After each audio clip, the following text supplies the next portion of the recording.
And moving on, let's turn our attention to Ethiopia. On Tuesday, Ethiopia inaugurated Africa's largest dam. Its downstream neighbours, Egypt and Sudan, are unhappy about it, and amid the diplomatic spat, Kenyan President William Ruto has offered to help mediate the differences among the neighbours. President Ruto was one of the chief guests at the GERD's inauguration. He hailed the dam as a Pan-African statement. National project. It is a Pan-African statement.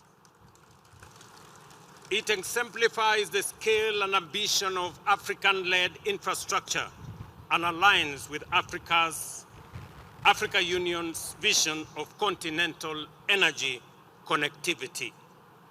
Despite Africa's vast renewable resources, the continent accounts for only 6% of global energy use, while nearly half of Africans, over 600 million people, still lack access to electricity.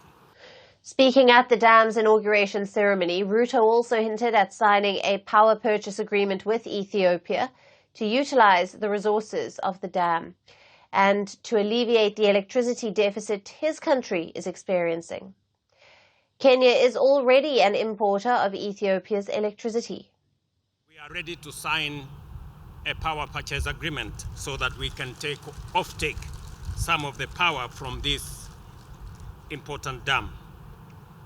Reliability is especially critical for special economic zones, industrial parks, ICT hubs, and agro-processing facilities, all of which require consistent and affordable power to drive Kenya's development agenda. Along with Ruto, other regional leaders were also in attendance. South Sudan's President Salva Kiir and Somalia's President Hassan Sheikh Mohamud also attended the dam's inauguration, lauding Ethiopia's efforts. The presence of Somalia's president is even more significant given Somalia's close ties with Egypt, which has repeatedly called the dam an existential threat. Egypt has written a letter to the UN Security Council describing the dam's inauguration as a unilateral measure that violates international law.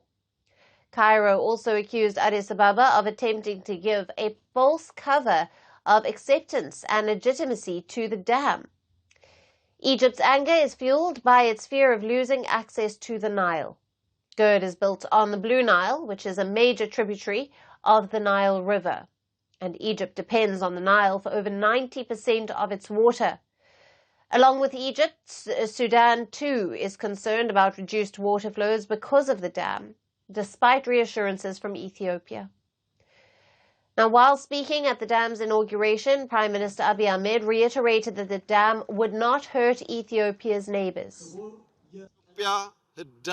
To our brotherly downstream countries, Ethiopia built the Grand Ethiopian Renaissance Dam to bring prosperity, light up the region, and change the history of black people, not to harm any of our neighbours.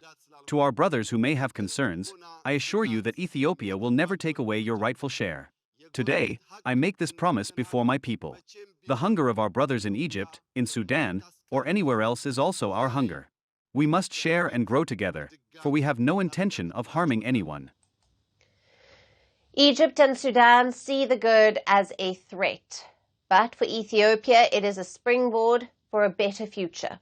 The dam has been designed to generate over 5,000 megawatts of electricity. That is more than double Ethiopia's current capacity. Now, GERD's inauguration is a big win for Ethiopia, where around 45% of the population lacks electricity, and frequent blackouts force businesses and households to rely on generators. The dam is also fully financed by Ethiopia. No foreign assistance was taken. And now that the dam is officially inaugurated, millions of Ethiopians are hoping for a better future, the one in which electricity is not scarce but abundant.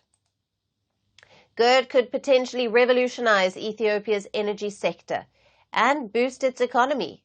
But its inauguration has also fueled the power tussle over access to the Nile's water. President Ruto has pitched in to mediate the dispute, and now it remains to be seen if he can actually do it. And how will it impact Kenya's relations with Ethiopia, Egypt, and Sudan? Firstpost now available in 9 languages on YouTube. English, Stands at $36 trillion. French, Le FMI, comme German, Geschäftsführenden Direktor Hindi, $30 trillion ka karjo. Indonesian, Pemerintah tanpa pemeriksaan. Italian, Sekali radikali. Japanese, 4兆ドル以上も Portuguese, por causa do próprio balanço patrimonial. Spanish. Beautiful bill. Go to Settings, click on Audio Track and select the language of your choice. Be the first to know what's happening around you in your first language. Firstpost.